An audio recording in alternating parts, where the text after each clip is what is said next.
On a connu cette femme-là ici, non? Nous tous même pour monter dans le taxi, chacun maintenant était comme Pierre, avec son petit couteau. Ah oui, toi-même tu te sécurises. Si tu sens qu'on va te brutaliser, toi-même tu te dis d'abord avec une personne, bon, finissez aussi avec moi. Ah oui, chacun se promène avec son couteau. Alléluia. Frère, pourquoi? Ces gens voulaient quoi? Ils voulaient faire des transactions. En retour, d'autres voulaient des postes politiques. Mais en retour, ils vont voir de faire des deals avec les esprits. Mais c'est sur la base du sang. Est-ce que vous comprenez? Le sang. Donc, nous aussi, nous sommes bien dans le temple de Dieu. Là, les transactions se font sur la base du sang. Je vous ai dit qu'ils vont faire des copier. Et nous sommes copiés. Et il faut ça dans le mal. Nous, la base de notre transaction, c'est le sang de Jésus. Le jour où Jésus est mort sur la croix, tout ce que tu cherches, c'est déjà disponible. Mais c'est toi, tu viens au temps, tu ne sais pas comment faire élever ton esprit pour rencontrer Dieu. Voici quoi tu le sens tel que tu es. Je ne dis aucune situation n'est impossible à Dieu. En d'autres termes, la Bible déclare dans Romains chapitre 8 que Dieu, en livrant son propre fils, il nous a tout donné. Dieu a livré son propre fils à la croix. Il nous a tout donné. À la croix, le sang de Jésus a coulé. Non seulement ça, et lorsqu'il est ressuscité, il est monté au ciel. Il a répandu son sang sur le propitiatoire, Hébreux chapitre 10. Il est rentré dans un temple qui n'est pas fait de mer. Donc, il est rentré dans le ciel même. Donc, la transaction a été déjà faite. Par ces métissures, nous avons été guéris. Tu es guéri dans ton corps, tu es guéri dans ton âme, tu es guéri dans tous les domaines. Dans tes finances, tu es guéri. Dans ton foyer, tu es guéri. Les blessures intérieures de ton âme, tu es guéri. La transaction a été déjà faite. Tu as été déjà délivré. Mais le diable te fait croire que tu as encore l'échec. Mais c'est toi qui vas élever ton esprit jusqu'à arriver à saisir en croix à celui, n'est-ce pas, qui a versé son sang. À partir de là, tu déclares. Jésus a dit, vous connaissez la vérité vous a franchira. Est-ce que comment je sois te dire? Et quand tu découvres la vérité, seul, positionne-toi, commence à parler dans le monde spirituel. Ne ferme plus la bouche. Cette vérité va te porter. Cette vérité va te pousser. Tout, car Jésus a dit, tout est accompli. Tout est déjà accompli. Donc, c'est un lieu de transaction. Nous n'avons pas ce matin les mêmes problèmes. Nous ne sommes pas montés ce matin au temple de la même manière. D'autres sont montés avec des soucis. D'autres sont montés avec des maladies. D'autres sont montés avec des problèmes de foyer. D'autres sont montés avec des situations financières. Et ça comprenez. D'autres sont montés et ça comprenez ce soir très vite. Mais chacun monte au temple. C'est un lieu de transaction. Deux personnes sont montées ensemble. Nous sommes plusieurs ce matin, mais nous sommes deux. Écoutez ce que Isaïe 56, le verset 7 dit: ma maison sera appelée une maison de prière pour tous les peuples. Ma maison, Isaïe 56, le verset 7. Ma maison sera appelée une maison de prière pour tous les peuples. Une maison de transaction. Je vous ai dit, la prière, c'était d'abord quoi? Le premier état de la prière, c'est quoi? Pensez. Alléluia. Lorsque tu viens, ferme ta bouche d'abord, pense. Mais tu penses à quoi? On va nous dire ça tout à l'heure. Dans les deux hommes là. Alléluia. Est-ce que tu comprends ce qu'ils sont en train de dire? Amen, amen. Ma maison sera appelée une maison de prière, c'est-à-dire une maison de transaction. Amen. Donne-moi un bon amen. Amen. Attends, tu deviens sérieux là, c'est compliqué. Mais attention, montez au temple ne garantit pas la justification. Monter au temple ne garantit pas la guérison. Monter au temple ne garantit pas la délivrance. Monter au temple ne garantit pas la percée. Monter au temple ne garantit pas que tu sortiras de là de changer. Est-ce que vous comprenez? Amen. Amen. Un jour, cela m'est arrivé peut-être déjà 2 ou 3 fois. Une première fois, c'était une servante de Dieu qui avait été attaquée par les sorciers de son église. Les sorciers les plus dangereux, pasteur, ce sont ceux qui sont dans l'église. Ce sont les plus bandits. que lorsqu'on dit le feu, tu sais, il s'accroche sur certaines choses dont les gens portent à l'église. Et donc le feu là n'a pas d'effet sur leur vie. Oui, les sorciers. Donc ils ont attaqué la servante de Dieu, ils ont réussi à paralyser la servante de Dieu. Lorsqu'on m'appelle, elle m'appelle en larmes. Prophète, voilà, machin. J'informe mon épouse. Après, je suis rentré dans la chambre pour prier. Moi, je ne cours pas comme ça. Non, je ne cours pas. Tu m'appelles même si tu pleures. Je ne veux pas courir comme ça. J'irai vers Dieu, demander à Dieu, Seigneur, c'est quoi le problème là? Comment toi tu vois ça? Vous comprenez? Parce que ça peut être un piège. Dites un piège. Je n'ai pas envie d'ouvrir la page là. Beaucoup font des pièges. Hein? Les brebis, vous devez faire très attention. Parce que un jour, une brebis m'appelle. Il est, je ne sais pas trop, 3h du matin, entre 3h et 4h du matin.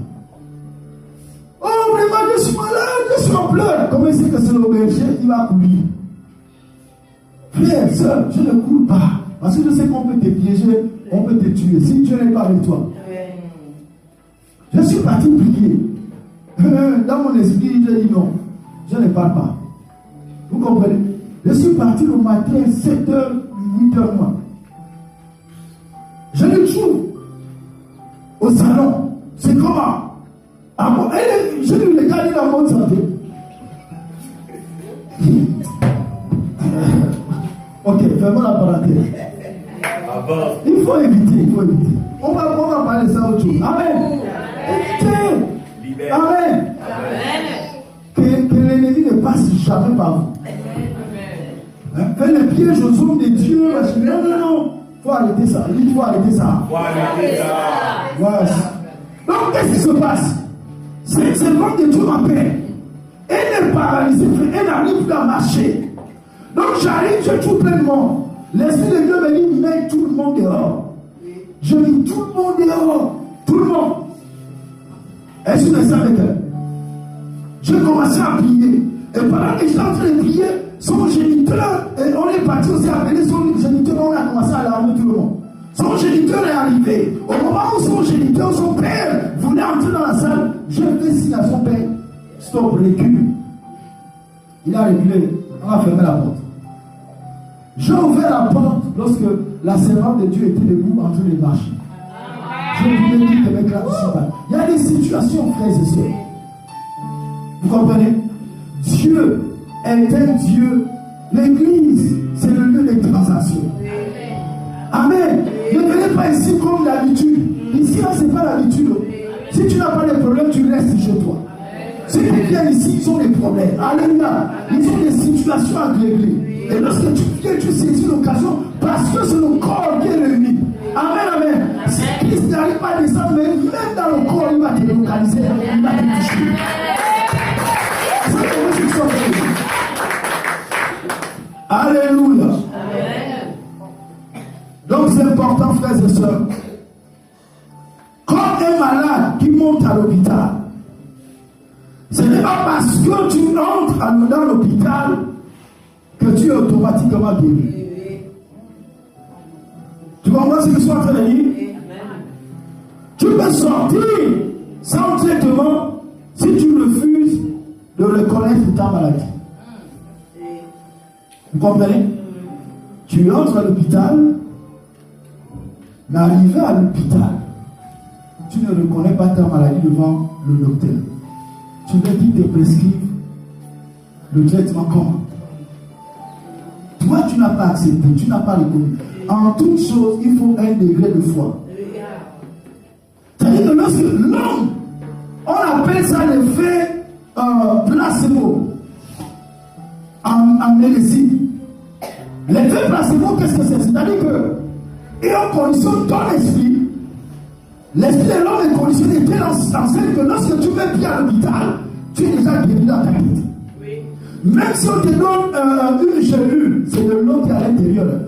Mais parce que tu crois que tu es guéri avec cette cellule-là, tu seras guéri. Allez-y demander au médecin, on appelle ça l'effet placebo. Vous comprenez?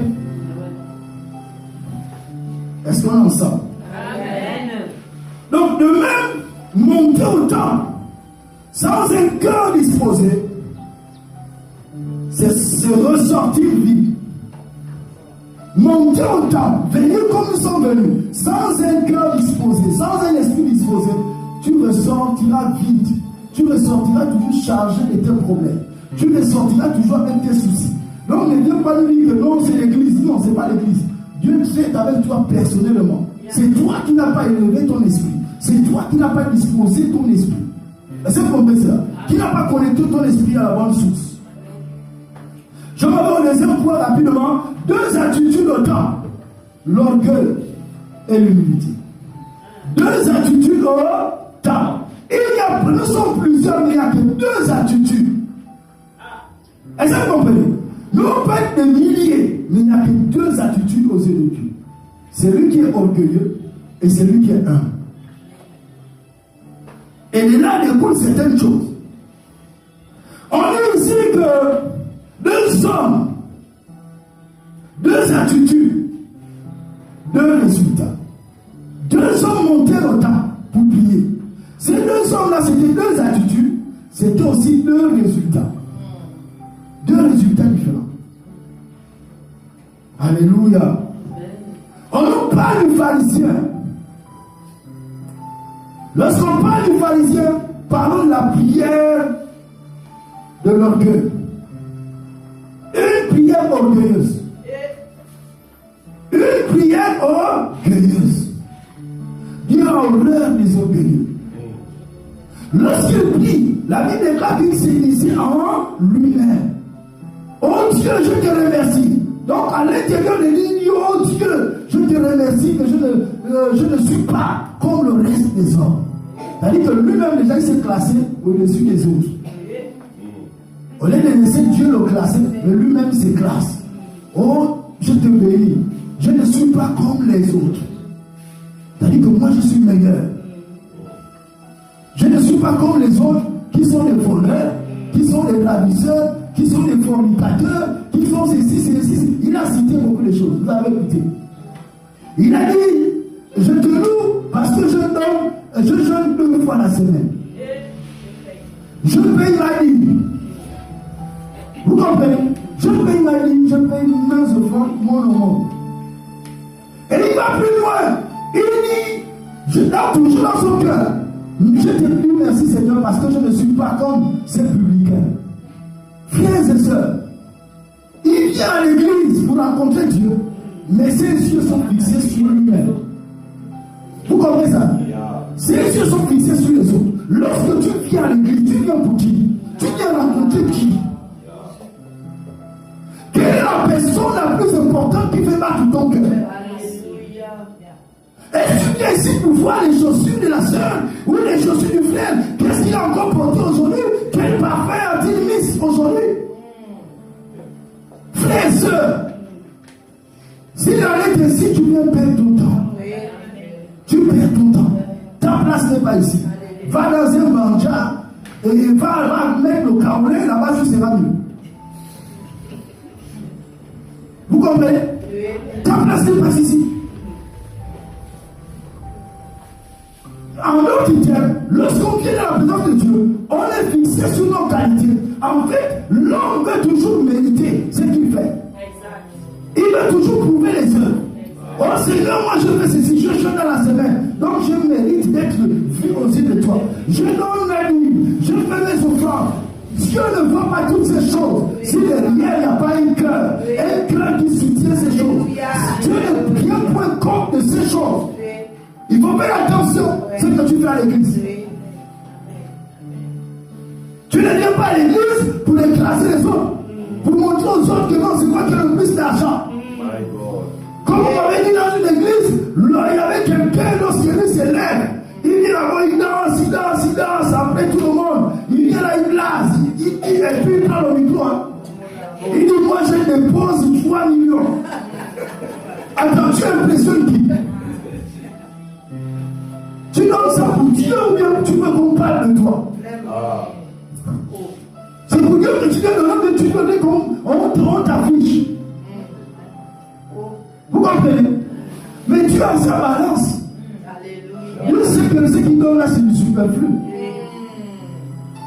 Rappelez-vous de la femme qui est venue donner 2 pièces. Tout ce qu'elle avait. Et Jésus a dit, cette femme-là, elle donne plus que tout le monde. Les autres ont donné leur superflu. Viens donner tes millions, c'est que si tu donnes 3 millions, tu as peut-être 50 millions plus. Ça, c'est du superflu. Ou bien 300 millions. C'est ça même. Donc, Dieu connaît tout le monde. Tu ne viens pas plus impressionné qui que ce soit ici. Ta vie d'abord, tu vas te concentrer sur ta vie. Alléluia. Amen. Donc, lui là, en fait, ce qu'il est en train de faire, c'est quoi? Il s'adorait lui-même. Et c'est la chose que le diable a eu à faire au ciel. Lorsque vous lisez Ésaïe 14 et Ézéchiel chapitre 28. Et Lucifer, l'ange qu'on appelle aujourd'hui le diable, l'archange, la Bible déclare qu'il a commencé à se regarder lui-même, il a commencé à s'admirer. En d'autres termes, il a commencé à s'adorer. Surtout adorer. Or, c'est interdit au ciel. L'adoration appartient à Dieu et à Dieu seul. C'est la propriété exclusive de Dieu. Il ne faut jamais empiéter.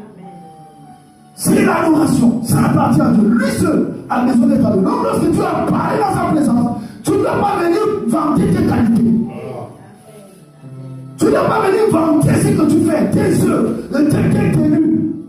Frère, ça ne compte pas dans le monde spirituel. Tu pourras impressionner les hommes, mais pas Dieu. Tu n'impressionnes pas Dieu. Vous comprenez ce que je suis en train de dire? Et ça, c'est très important de saisir cela. Il se place de nous, il prie en lui-même. Et il dit, Seigneur, je te rends grâce, parce que je ne suis pas comme les autres hommes. Je jeûne 2 fois la semaine. Je donne la dîme de tous mes revenus. Frère, ce n'est pas la dîme. C'est ton cœur. Qu'est-ce qu'accompagne ta dîme? C'est l'esprit qui est derrière ta dîme. C'est l'esprit qui est derrière ton offrande. C'est l'esprit lorsque tu t'habilles dans ta maison. Je m'en vais au culte. Tu t'habilles pour qui d'abord? Est-ce que tu t'habilles pour que les autres sœurs me voient? Oh non, tout ça. Lorsque c'est lui, ils vont me sentir. Tu vas te sentir. Est-ce que vous comprenez? L'état d'esprit déjà depuis la maison te disqualifie. C'est-à-dire que tu viens par l'orgueil. On ne vient pas ici par l'orgueil, frère. Oui, sœur, tu as une seule chaussure. Si ta chaussure tous les dimanches, tu as une seule par l'âme, le rien. Alléluia. Tu n'as pas le soleil. Est-ce que vous comprenez? Oui, on vient pour l'homme occupe de Dieu. Je vous assure, il faut que ça change. Alléluia. Donc, frère, sa prière est une auto-promotion spirituelle. Lui-même, il se promeut. Ce n'est pas Dieu qui te promet, c'est ça? Promeut. Mais toi-même, tu es là, tu te mets maintenant. Tu t'élèves. Et nous devons faire très attention. Alléluia. Donc cette prière n'est pas détournée, ne se tourne pas vers Dieu, mais vers lui-même.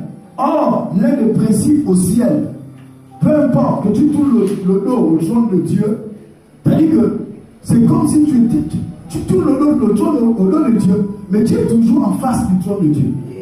Quoi que tu sois dans n'importe quel point, c'est un mystère. Et tous les prophètes connaissent ce que je suis en train de dire. Frère, je peux être en train de regarder ici, mais je suis en train de vous voir là-bas. Vous comprenez? Les prophètes, ils connaissent ce principe-là, ce mystère-là. Il peut regarder à gauche, mais il est en train de voir les choses qui se passent derrière lui. C'est-à-dire que ce n'est qu'une image, le reflet de ce qui est dans le ciel. Les anges doivent toujours avoir en permanence en vue le trône de Dieu. C'est ce que David a dit dans le psaume. Je vois constamment le Seigneur devant moi. Amen. Tu es sur la terre, comment fais-tu pour voir constamment le Seigneur qui est assis sur son trône? Amen. C'est un principe divin parce que David était un adorateur. Et ça, c'était reflété en lui. Alléluia. Donc les conséquences, il monte cet homme, ce genre de personne, ce genre d'attitude, il monte au temple, mais il reste au niveau de lui-même. Parce que c'est lui-même qui s'est donné le niveau, non? mais il reste au niveau de lui-même. Son esprit ne monte pas plus haut pour rencontrer Dieu. Parce que les orgueilleux ne montent pas pour rencontrer Dieu. Il y a un état de cœur. On aura beau faire. Ils seront dans l'église, mais du mal à recevoir. On priera pour elle, mais il y a comme des blocages. On prie pour d'autres hommes, d'autres personnes, il y a des miracles. Mais toi, ce n'est pas ton problème. Ton attitude intérieure doit être révisée. Quelquefois, c'est le manque de pardon. Tu ne veux pas pardonner. Non, ce qu'il m'a fait jamais. Oh, Dieu dit, pardonne, et je te pardonnerai. Mais si tu ne pardonnes pas, Dieu ne peut pas te pardonner, il ne peut pas te guérir. Toi-même, tu te bloques. Toi-même, tu te limites. Et tu feras 100 ans à l'église, pas de résultats. Ce n'est pas l'église, c'est ton cœur. Est-ce qu'on est ensemble? Amen. Alléluia. Amen. Donc, le publicain, le deuxième attitude, et nous allons comprendre le point fort du publicain.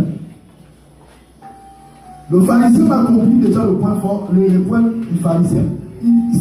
Lui-même, il s'est élevé.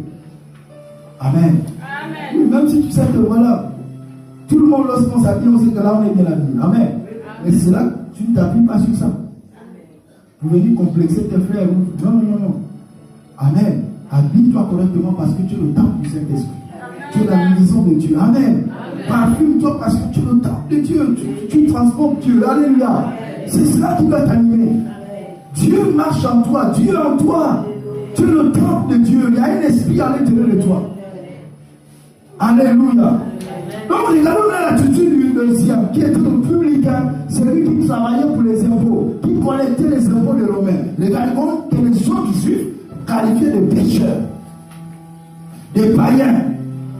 C'était des juifs, mais les autres juifs les classaient de païens.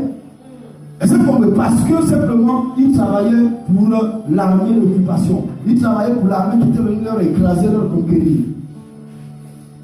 Eh bien, ce qui est intéressant, c'est l'attitude intérieure de cet homme. Et qui nous intéresse tous ce matin. La dégâts qu'il s'était à distance. Et il n'osait même pas lever les yeux au ciel. Parce qu'il se sentait tellement intime. Frères et sœurs, on approche Dieu en étant conscient de ses faiblesses. Ne partez pas devant Dieu comme si tu maîtrisais. Tu ne maîtrises rien du tout. Parle aux yeux de Dieu comme quelqu'un qui ne sait rien. Seigneur, je suis faible, je suis incapable. Seigneur, je ai besoin de toi, je ai besoin de ta force, je ai besoin de ta capacité, je ai besoin de ton soutien. Va faire devant Dieu. Mais ne va pas dans un état de force. Tu n'as pas besoin de Dieu. Si tu es fort, reste. Dieu ne te regardera jamais. Dieu regarde un certain état d'esprit. Premièrement, la Bible déclare que il s'est mis à distance. Il n'osait même pas lever les yeux au ciel. Parce que lui-même s'est considéré comme un pécheur. Le ciel est tellement pur. Oui. Vous comprenez? Ça, c'était déjà un état intérieur qui commençait déjà à lui distinguer. Or, l'autre lui-même l'a dit, je te dis merci Seigneur. Est-ce que c'est la question, c'est de dire merci Seigneur? Non. Seigneur, je te rends grâce. Parce que je ne suis pas comme le reste des hommes. Qui t'a dit que tu n'es pas comme le reste des hommes? Qui t'a dit? Est-ce que c'est Dieu qui t'a dit ça? C'est Dieu qui te l'a dit. Donc, cet homme-là lui-même savait ça, c'est comme Dieu. Il se frappait la poitrine. Signe de chagrin, signe de repentance. Amen. Seigneur, je me repens. Seigneur, vraiment, je ne suis rien. Mes frères me considèrent comme un païen. Seigneur, je te demande pardon. Seigneur, je te demande pardon parce que je suis parti travailler avec eux. Il fallait que je travaille. Mais Seigneur, je te demande pardon. Et cet homme s'est lamenté, il s'est frappé la poitrine. Écoutez, lui aussi, il fit une prière intérieure. Donc, c'est Dieu qui écoutait les prières intérieures qu'il était en train de faire. Voici pourquoi je vous disais que les prières, Dieu écoute les esprits. Dieu écoute les esprits. Dieu écoute les esprits. Or, les esprits pensent. Vous comprenez? Les esprits pensent. Mais qu'est-ce que toi tu penses? Il faut penser de bonnes choses correctement dans sur ta vie. Alléluia. Alléluia. Donc voici, il se disait, cet homme, oh Dieu, sois apaisé envers moi, pécheur que je suis. Voici ce qui a fait la différence. La phrase qu'elle a faite, cet homme-là connaissait quelque chose que le pharisien savait, mais qu'il ne connaissait pas. Pose-moi la question, prophète, c'est quoi la différence entre le savoir et la connaissance? Alléluia. Le pharisien avait étudié les livres de Moïse depuis son enfance. Il maîtrisait les 5 livres de la loi. Il maîtrisait la Genèse. Il maîtrisait le livre d'Exode. Il maîtrisait le livre de Nombre. Il maîtrisait le Lévitique de Deutéronome. Il maîtrisait ce livre. Il savait ce que la Bible demandait pour être acquitté. Vous comprenez, aux yeux, à ses yeux. Il connaissait. Il savait, mais il ne connaissait pas. Il avait une connaissance, un savoir intellectuel. Vous comprenez, il a lu dans le livre, ça s'arrêtait au niveau de sa tête. Or, la connaissance, c'est quoi? La connaissance, c'est le mot hébreu yada. Yada suivi, c'est le même mot que la Bible utilise. Donc, lorsqu'on parle, la Bible dit dans Genèse chapitre 2, plutôt, qu'est-ce que sont dit? Dans Genèse chapitre 4, Adam connut Ève, sa femme. Est-ce que vous comprenez? Donc, c'est un mot, le mot connaissance est introduit dans l'intimité.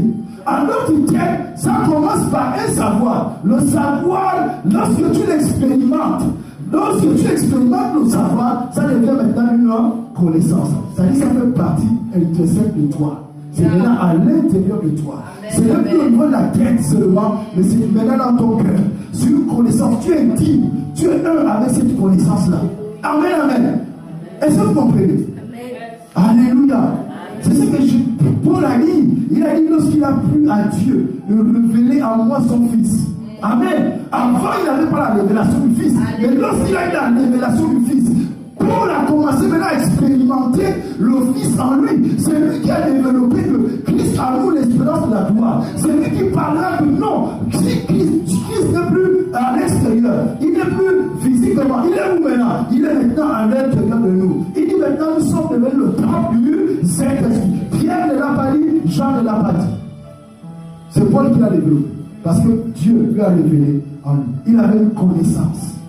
Voici pourquoi, lorsque le Fils de Séva, dans Acte 19, il m'a allé chasser le nom, au nom de Jésus que Paul prêche. Les démons vont dire on connaît Jésus, on sait qui est Paul, mais vous là, qui êtes-vous? Qui êtes-vous? Qui êtes-vous? Est-ce que vous comprenez? Qui êtes-vous? C'est pas n'importe qui. Il faut arriver à ce niveau. Alléluia. Pour commencer à venir au nom de Jésus, tu dois connaître qui tu es. Donc cet homme-là savait quelque chose, connaissait quelque chose que le pharisien savait mais qu'il ne connaissait pas. Le pharisien avait savoir mais il n'avait pas expérimenté. C'était quoi? Le mot c'était soit apaisé. Le mot soit apaisé en grec, en hébreu, ça renvoie au mot propitiatoire. Or le propitiatoire c'est le trône de Dieu. Alors s'il disait Seigneur sois apaisé envers moi, sa pensée était fixée sur quoi? Était fixée sur le sang qui était répandu sur le propitiatoire. Vous voyez la connaissance qu'il a fait. Oh, c'est par le sacrifice de Jésus, lorsqu'il est venu, après sa résurrection, il est monté au ciel. Amen. Et il n'est pas monté avec le sang des boucs ou des taureaux, il est monté avec son propre sang qu'il a répandu sur le propitiatoire, qui est le trône de la grâce maintenant. Voici quoi la Bible dit dans les mêmes hébreux. Approchez-vous avec assurance du trône de la grâce afin d'être secouru dans vos besoins. On n'est pas secouru dans les parvis. On n'est pas secouru dans le lieu saint. On est secouru dans le lieu très saint. Parce qu'on est au pied du trône de Dieu. On est proche du sang de Jésus. Je veux dire, la transaction se fait par le sang. Cet homme-là connaissait ce qui pouvait enlever le péché de sa vie, ce qui pouvait le justifier, ce qui pouvait lui amener la guérison sur sa vie et enlever la maladie. Il avait les yeux, la pensée, il pensait au sacrifice de Jésus. Il pensait au sang que le souverain sacrificateur avait versé sur le propitiatoire qu'on appelle le trône de la grâce. Ici, le français a écrit soit apaisé. C'est ce que le français a écrit, mais ça c'est pas bon. Amen. Ce n'est pas bon parce que si tu lis littéralement, tu passes à côté. C'est lorsque tu fais des études poussées que tu découvres ce que la Bible, c'est ce qui est caché là. On dit le français élastique. Je ne sais pas trop, ils ont toujours tiré leur élastique là. Hein? Là, ça nous perd. Lorsque vous venez dans la maison de Dieu, c'est qu'il a innocenté le publicain. Lorsque le publicain est sorti de là, permettez-moi juste de terminer. Il dit voilà une prière brève, mais authentique. Il reconnaît son état. Un, il reconnaît qu'il est faible.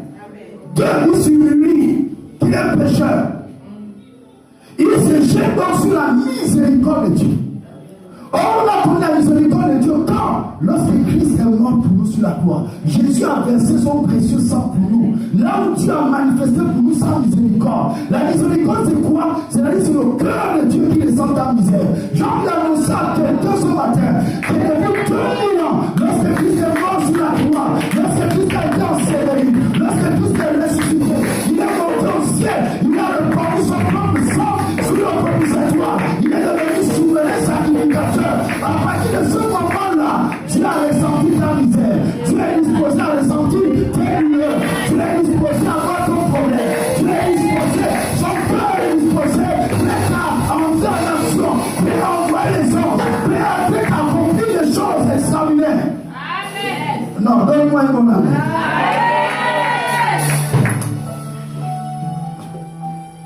Parce qu'on est ensemble. Imagine, une simple illustration, imagine deux malades devant un médecin. L'un dit, moi je n'ai rien, je vais très bien. Il repart sans traitement. L'autre dit, docteur, je suis malade, j'ai besoin d'aide. Il repart guéri. Est-ce que vous comprenez? Alléluia. Ce n'est pas la longueur de la prière qui touche Dieu. Ce n'est pas parce qu'on prie beaucoup qu'on touche Dieu. Est-ce qu'on a ça? Ici on prie beaucoup. Dites on prie. Amen. Mais il faut savoir comment prier. Alléluia. Il faut savoir comment prier. Donc ce n'est pas la longueur de la prière qui touche Dieu, mais la sincérité du cœur. La sincérité du cœur, c'est que tu penses exactement. Voici pourquoi Jésus dit, tout ce que vous demanderez en priant, croyez que vous l'avez reçu. Et vous le verrez, ça se passe à l'intérieur de vous. Tout ce que vous demanderez à l'intérieur, tout ce que vous demanderez à l'intérieur, croyez que vous l'avez reçu. Parce que l'esprit, au moment où tu penses, tu as déjà reçu la chose. Spirituellement, c'est déjà avec toi. Est-ce que vous comprenez ce que tu as fait de dire? Si tu penses à la guérison, spirituellement, la guérison est déjà entre tes mains. C'est ce que le ciel veut te dire. Crois, alors lève-toi. Célèbre Dieu comme quelqu'un qui est déjà guéri. Est-ce qu'on est ensemble? Un jour, le matin, je me réveille, j'avais des violents maux de tête. Je n'avais même pas eu le temps de me lever du lit. J'étais en train de crier, en train de gémir. Donc ça c'est même pas, ça c'est notre exemple, une autre visitation. Mais un jour, je m'étais levé, j'avais les maux de tête. Donc je me réveille, là cette fois-ci je m'étais réveillé. Alors qu'est-ce qui se passe? J'ai pris un mouchoir que j'ai attrapé de ma main gauche. J'ai pris un mouchoir, j'ai attrapé de ma main gauche. Dans ma chambre, je marche dans ma chambre. Dans mon esprit, j'ai pris l'exemple de la femme qui avait touché le bord du vêtement de Jésus. Dans mon esprit, j'ai pris le foulard, j'ai le mot de tête. J'attrape le foulard. Dans mon esprit, je marche dans ma chambre. Je suis en train, dans mon esprit, je pense que là, c'est la robe de Jésus. Dans mon esprit, je pense que c'est la robe de Jésus. Je suis en train de penser. Pendant que je pense là, je suis en train de me fortifier intérieurement. Je suis en train de me fortifier. Est-ce que vous comprenez ça? À un moment donné, je suis venu, j'ai touché. Amen. J'ai touché, c'était un foulard. J'ai touché le bord du vêtement de Jésus. Est-ce que vous comprenez? Donc, dès que j'ai terminé de toucher, j'ai commencé à sauter, à louer Dieu, à nous glorifier. Est-ce que vous comprenez? Dès que j'ai terminé, la maladie avait disparu. Vous comprenez ce que ça veut dire là? À l'intérieur d'abord. On les soit d'abord à l'intérieur. Avant de commencer à amener le corps. Parce que le corps, c'est un serviteur. Est-ce qu'on est ensemble? La sincérité du cœur. Permettez-moi juste rapidement de prendre l'avant-dernier pour moi. Ok, dites gloire à Dieu. Amen. Amen. Ok, je veux m'arrêter dans quelques minutes. Donc, nous parlons maintenant de la descente justifiée. La grâce de la justification. Tu vois, lorsque tu montes au temps, à cause de l'attitude de ton cœur, à cause de ce que ta pensée est fixée sur le trône de Dieu, qu'est-ce qu'il y a sur le trône de Dieu? C'est le sang de Jésus. Le sang de Jésus qui parle mieux que le sang d'Abel. C'est là où il y a une transaction. S'il y avait une malédiction sur ta vie, qu'un prophète vient te poser les mains, ou qu'il fasse quoi que ce soit, c'est Dieu le sortira de là, libéré, déchargé. Vous ne me comprenez pas encore. Dans Matthieu, que ce soit dans Matthieu 27, ou dans, comment on appelle, Marc, chapitre 15, on nous parle de cette histoire du centurion romain. C'était un romain.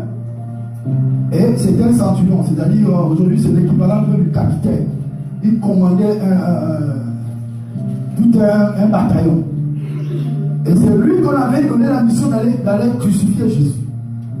Et il avait donné des ordres sévères parce qu'il ne fallait pas que Jésus s'échappe ou que les hommes viennent l'extraire. Donc ils étaient vigilants. Les hommes étaient sévères. Ils ont conduit Jésus jusqu'à aller le crucifier. Mais c'est au moment où on avait crucifié Jésus, au moment où Christ était sur le point de remettre l'esprit entre les mains de son Père, au moment où il va crier, tout est accompli, Père, je remets mon esprit entre tes mains.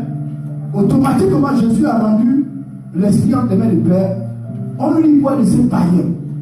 La Bible ne dit pas que ces païens se repentent. Lisez bien la Bible. Vous comprenez? La Bible ne dit pas que ces païens-là a dit vraiment pardonne-moi. Mais ce païen avait les yeux fixés sur Jésus, sur la croix. Il est en train d'accomplir la prophétie de Zacharie, chapitre 10, verset 12. Où il est écrit, nous regarderons celui qu'ils ont transpercé. Donc, ce centurion romain avait les yeux à ce moment clé sur Jésus qui est en train de mourir sur la croix. Là où Jésus avait versé son propre sang. Vous voyez la croix comme une simple. Non, c'est un mystère très puissant dans le monde spirituel. La croix, si vous ne le savez pas, nous, aujourd'hui, c'est l'équivalent de notre terre. Or, le terre des Anciens Testaments avait 4 corps. Ça ne me parle jamais, c'est dans la Bible. 4 corps. Or, une corps nous parle de quoi? D'une puissance. Dans le cas des royaumes, ça parle d'un royaume ou d'un roi puissant. Amen, amen. Mais dans le cas de l'autel de Jésus est puissant parce que ça fait 4 corps. Et dans ces 4 corps, on mettait le sang.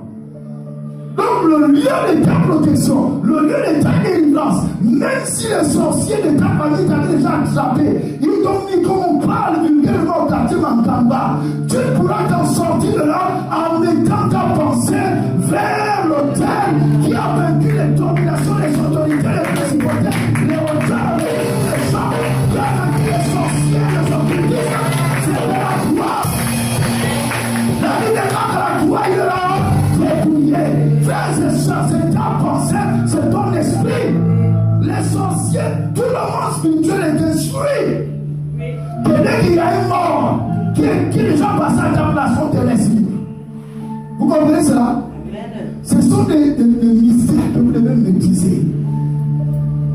Amen. Donc la croix n'est pas seulement comme ça, non. Donc c'est temps de regarder la croix. Qu'est-ce qui s'est passé? C'est un péché, parce que Dieu ne se révèle pas aux pécheurs. Vous êtes d'accord avec moi? C'est en tant que Romain, ces péchés ont été pardonnés par le sang de Jésus qui venait de couler. Parce que le sang de Jésus parle. Le sang de Jésus a parlé sur la croix, parlé sur cet homme qui avait regardé la croix. Il dit j'ai été versé pour cet homme. Ce sang a été versé aussi pour ce Romain. Ce centurion romain. Et automatiquement, on dit celui qui tourne vers lui les regards, n'est-ce pas? Ce voile est déchiré. Alléluia. Le voile qui a révélé son intelligence.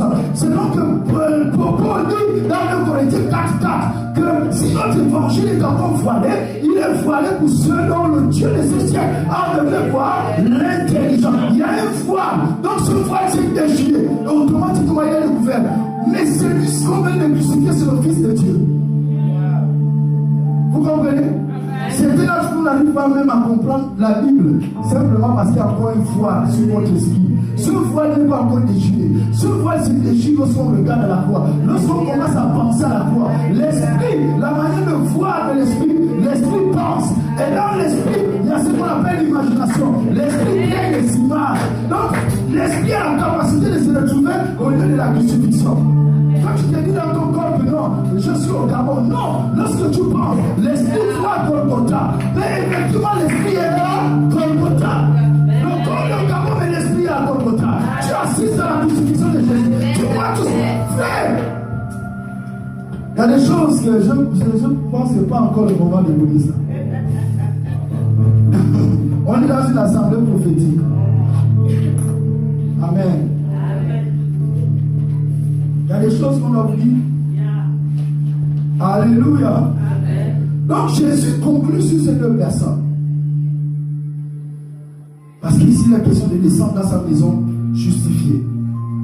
Jésus conclut au verset 14, il dit ceci: je vous le dis, c'est lui qui descendit dans sa maison justifiée plutôt que l'autre. C'est-à-dire que le publicain, celui qu'on considérait comme un païen, celui qu'on considérait comme...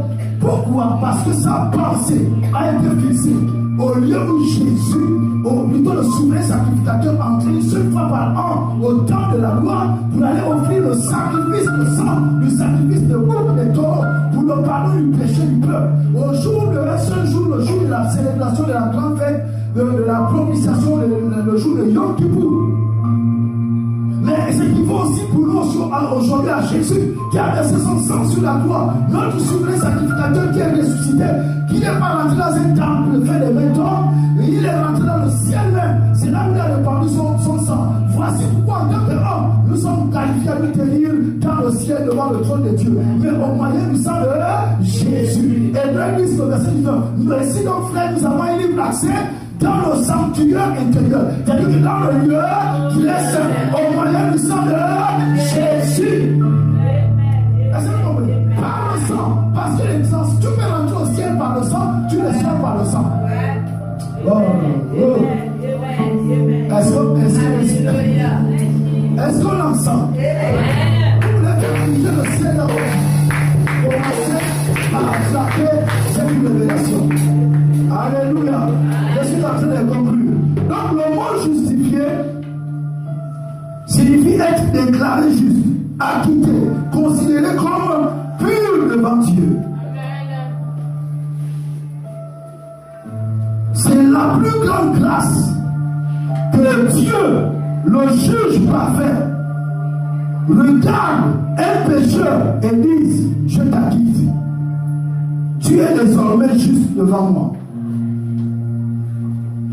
Frère, quel que soit l'état qui t'a amené ici, l'objectif de Dieu, c'est que tu le descendes chez toi, décharger de ta culpabilité. Tes péchés du passé t'accusent. Tu es écrasé par la culpabilité. Or, lorsque tu es culpabilisé, tu es fermé au ciel. Ça, vous comprenez? Il faut la foi. Or, la foi est une ferme assurance. Vous comprenez? Les choses qu'on espère. Mais toi, tu es accusé. Dans ton cœur, tu dépenses l'accusation. Tu ne pourras pas avoir autre chose que ce que tu penses ou ce que tu es. Vous comprenez? Amen. Romains chapitre 5, le verset 1 dit ceci: étant donc justifiés par la foi, nous avons la paix avec Dieu, notre Seigneur Jésus-Christ. Ce qui est frappant, c'est que Jésus ne dit pas seulement il a été béni ou il a été entendu. Non, il dit il est descendu justifié. Lorsqu'on monte dans la présence de Dieu, l'objectif c'est de descendre justifié. L'objectif c'est de rentrer dans sa maison en paix. L'objectif c'est d'être déchargé. L'objectif c'est d'être guéri.